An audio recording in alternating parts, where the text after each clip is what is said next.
Hello and welcome. Today's topic of discussion is US Opportunities Fund by Franklin Templeton Investments.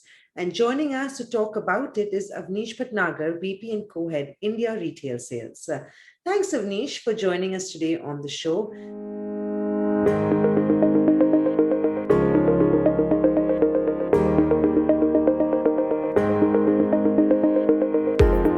Avnish, I want to talk to you about the US Opportunities Fund in detail. India is a multi-decadal growth story.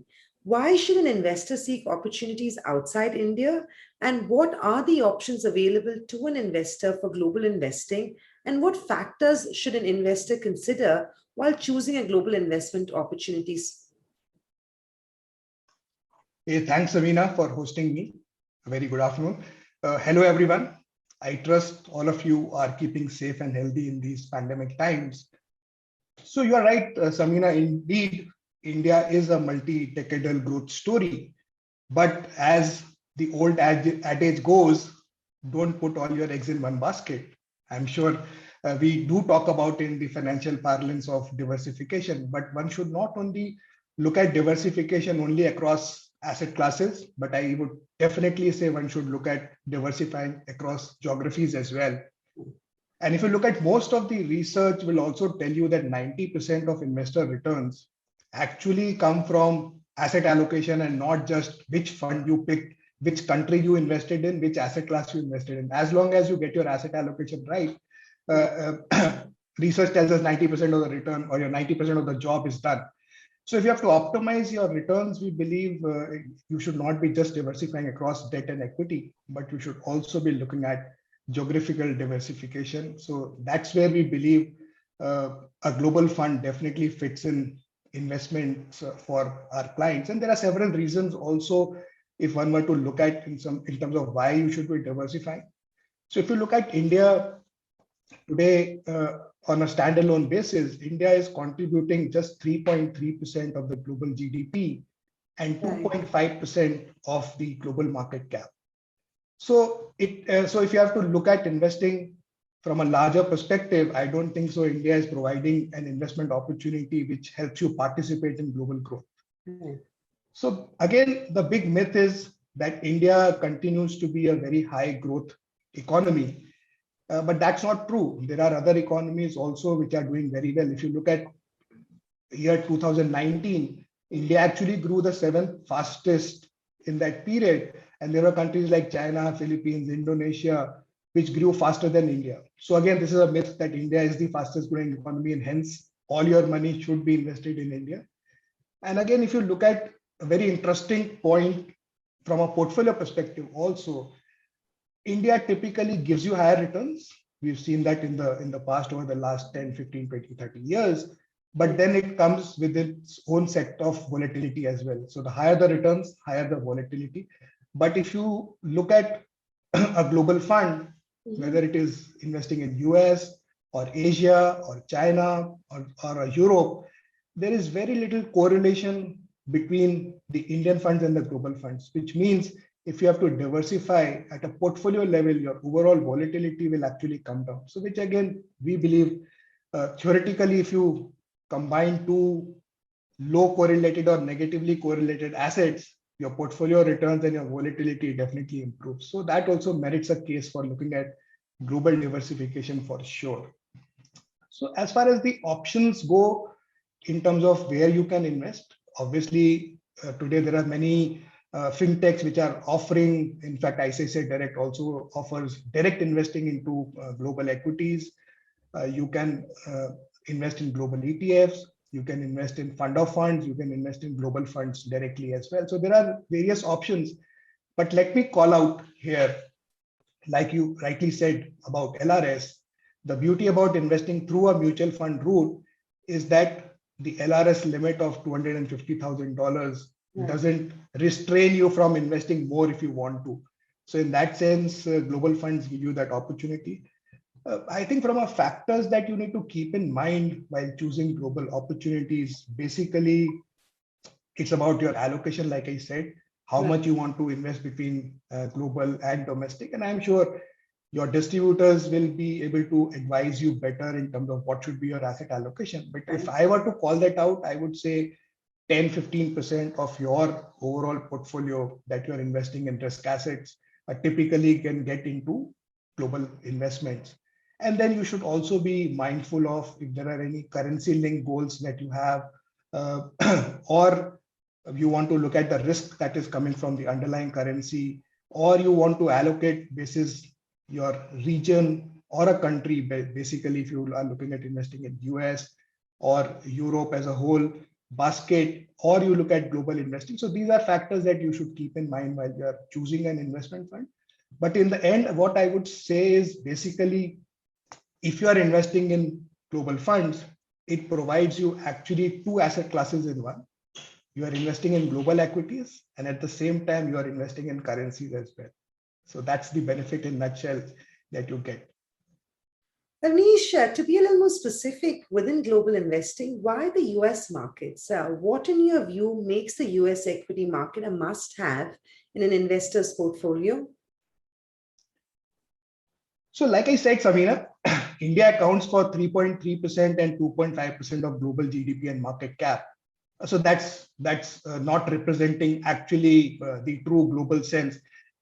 So when you have to look outside of India, what do you do? What is the best next opportunity that you have to look at? And when we look at the global landscape of investments, whether it is from a GDP perspective or the market cap perspective, you look at US. US typically has 25% of the global GDP share.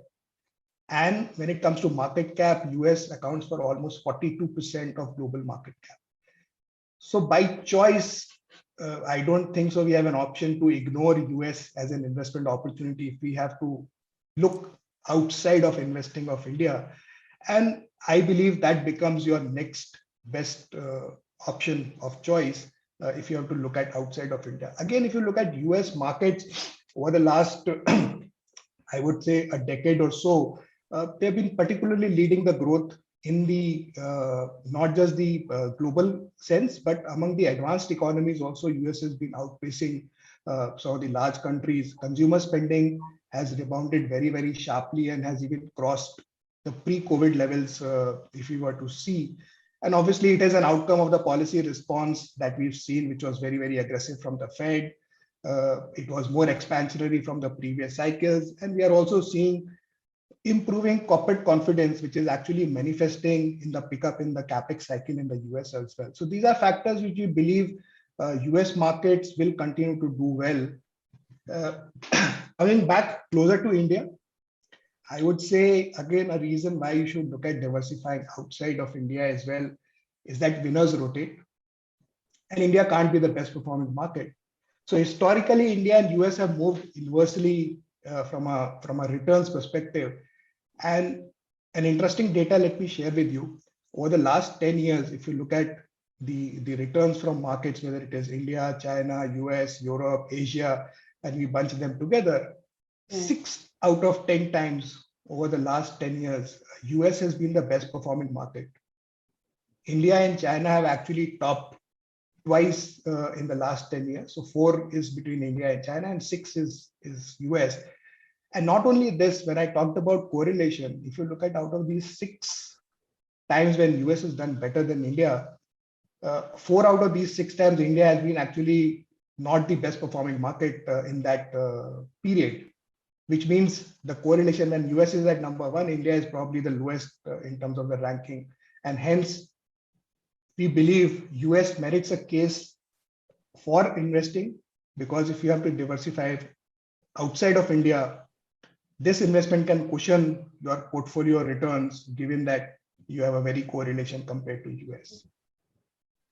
Avnish, what are the characteristics of Franklin India Feeder, which is a Franklin US Opportunities Fund, and its underlying fund? Can you elaborate more on its investment strategy, portfolio allocation, etc.?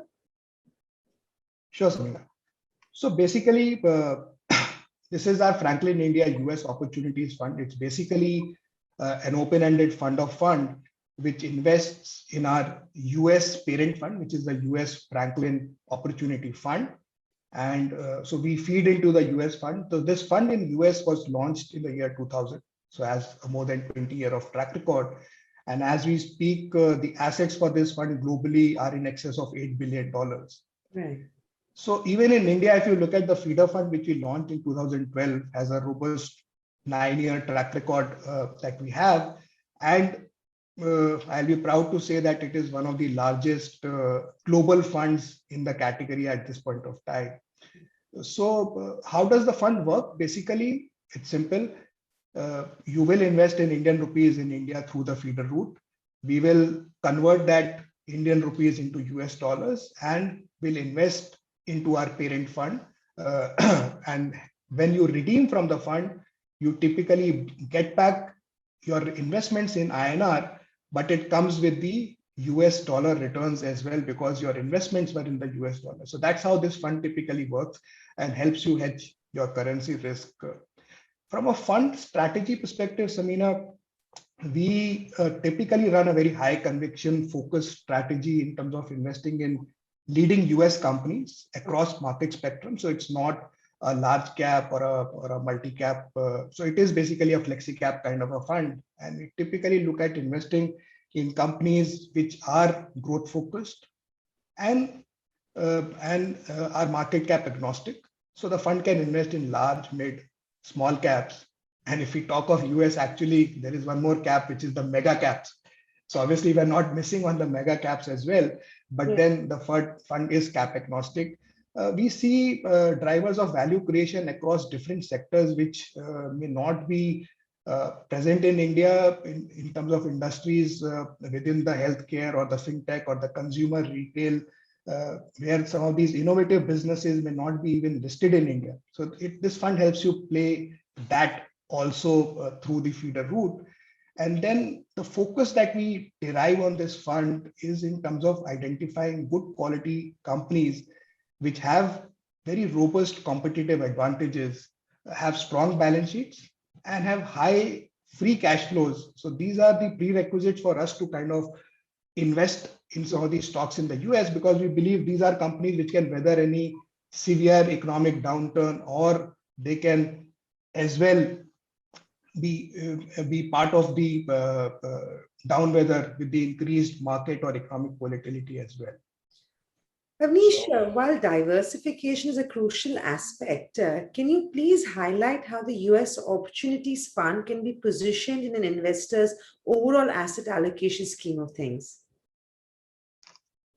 So great. I think the whole emphasis that I have built up till now is about the asset allocation that you get. But within that asset allocation, I think the fund provides an interesting opportunity for investors to actually invest in world-class brands and tech giants such as Microsoft, Amazon, Netflix, Apple, Visa, Nike. So these are again companies that are brands which you use on a daily basis. Right.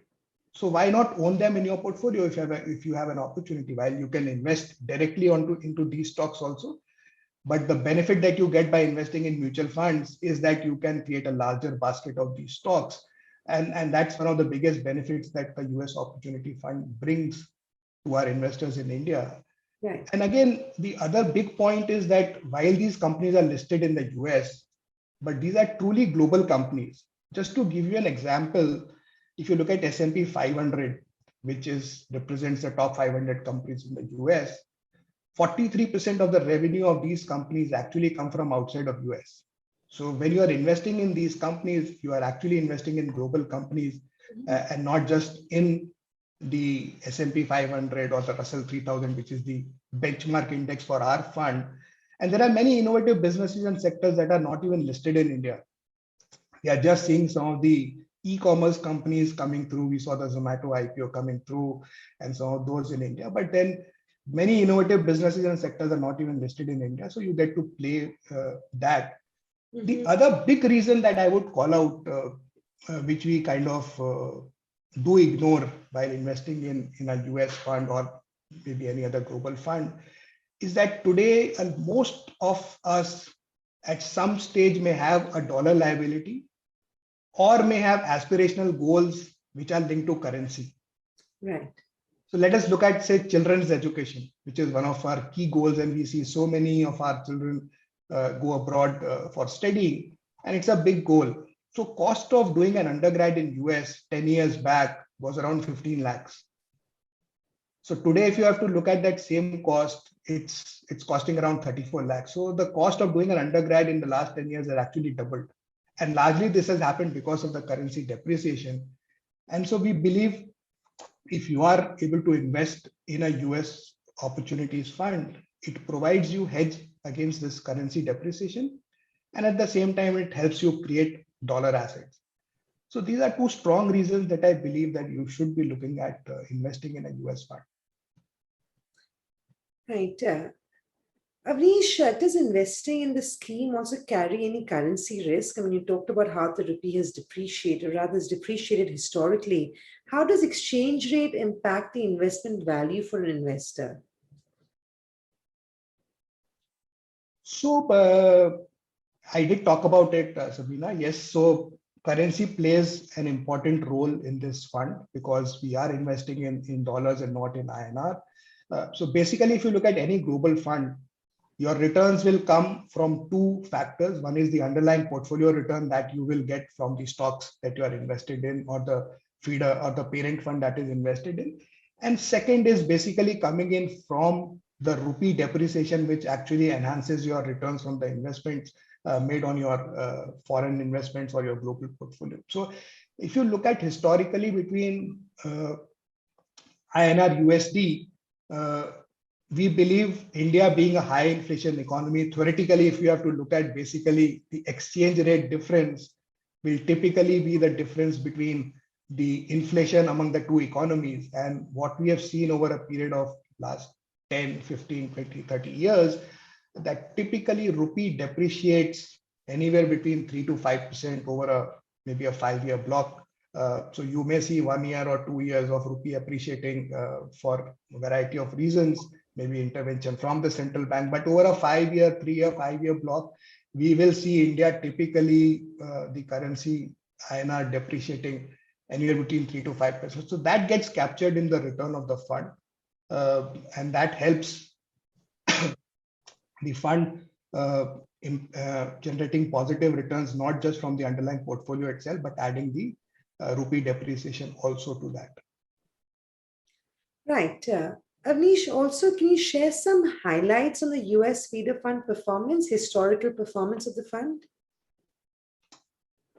Sure. So I may want to use the slide as well in terms of showing the performance. And like I said, globally, the fund has a 20-year track record. And in India also, we've done completed 9 years and has provided steady returns over 3, 5 year and since inception period.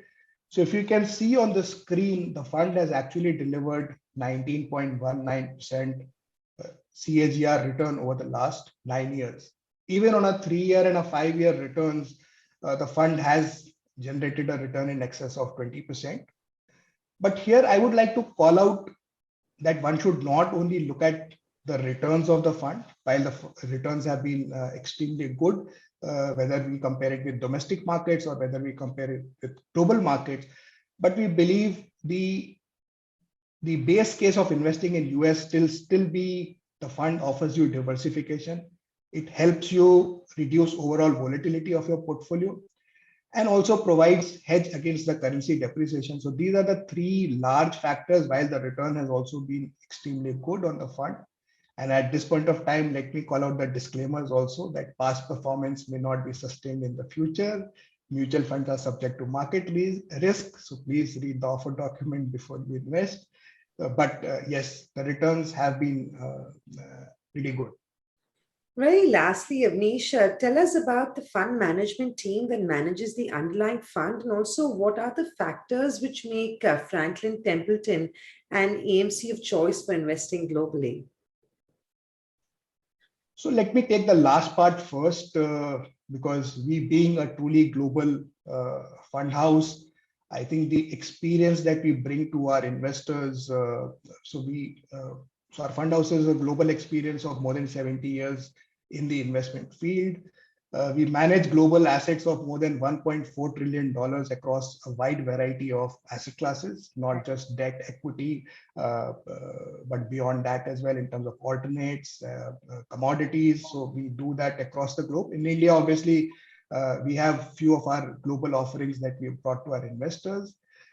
We have more than 150 investment professionals, which are based in our research offices located in more than 20 countries. So that brings a lot of global expertise with the local flavor that these research teams can provide in terms of their inputs, while the portfolio manager are investing in companies, not just in their own markets, but for global funds also. So there is a deep and experienced investment team that runs behind this. We have a very disciplined and a collaborative research process, which helps in terms of sharing these strong ideas across these teams, which helps in terms of building the scale that we require for global investing. From this fund specific perspective, the portfolio manager is Grant Bowers, who's been with the firm for 27 years, and he's been managing this fund since inception. He's been assisted by Sara Agri, who's also a portfolio manager, and she has also been with the firm for over 17 years now. So we have a very strong team which manages this fund. And at the same time, like I said, we have a very strong research-backed investment professionals which provide quality inputs for these fund managers to manage these funds. Right. Thanks, Avnish. Great talking to you on the show today and helping our viewers understand why one should look at investing in the US Opportunities Fund by Franklin Templeton. Thank you very much. Thank you so much, Sabina. Have a good day. You too.